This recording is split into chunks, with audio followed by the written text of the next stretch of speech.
Intermittent fasting కొంతమందికి అద్భుత ఫలితాలు, మరికొంతమందికి పూర్తి సమస్యలు. అసలు ఇది ఎవరికి పనిచేస్తుంది, ఎవరు చేయకూడదు, ఈ వీడియోలో క్లియర్గా తెలుసుకుందాం. ఇంటర్మిటెంట్ ఫాస్టింగ్ అంటే ఏమిటి? ఇది డైట్ కాదు, టైమింగ్ విధానం. కొన్ని గంటలు తినడం, కొన్ని గంటలు తినకుండా ఉండడం. ఉదాహరణలు 16-8, 14-10, 18-6. శరీరంలో ఏమి జరుగుతుంది? ఫాస్టింగ్ సమయంలో ఇన్సులిన్ లెవెల్స్ తగ్గుతాయి. అప్పుడు శరీరం ఫ్యాట్ను ఎనర్జీగా వాడడం మొదలు పెడుతుంది. దీన్నే ఫ్యాట్ బర్నింగ్ మోడ్ అంటారు. ఇంటర్మిటెంట్ ఫాస్టింగ్ ఎవరికి పనికొస్తుంది? 1. బరువు తగ్గాలనుకునే వాళ్ళు, ప్రత్యేకంగా బెల్లీ ఫ్యాట్ ఉన్నవాళ్ళు. 2. షుగర్ ముందస్తు దశలో ఉన్నవాళ్ళు, ప్రీ డయాబెటీస్, ఇన్సులిన్ సెన్సిటివిటీ మెరుగుపడుతుంది. 3. ఓవర్ ఈటింగ్ అలవాటున్నవాళ్ళు, టైమింగ్ కంట్రోల్ వల్ల క్యాలరీలు తగ్గుతాయి. 4.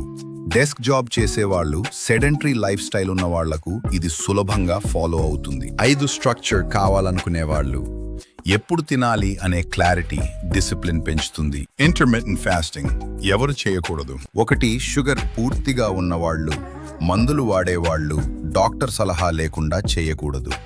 2. గర్భిణీలు మరియు పాలిచ్చే తల్లులు, పోషక లోపం వచ్చే ప్రమాదం. 3. తక్కువ బరువు ఉన్నవాళ్ళు, శరీరం మరింత బలహీనపడుతుంది. 4. గ్యాస్, అల్సర్ సమస్యలు ఉన్నవాళ్ళు, ఖాళీ కడుపు సమస్య పెంచుతుంది. 5.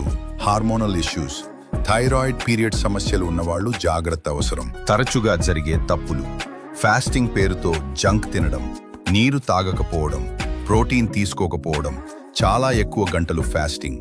ఇవన్నీ శరీరానికి నష్టం. సురక్షితంగా ఎలా మొదలు పెట్టాలి? 14 గంటలు 10 గంటలు ఫార్మాట్తో మొదలు పెట్టండి. నీరు ఎక్కువ తాగండి.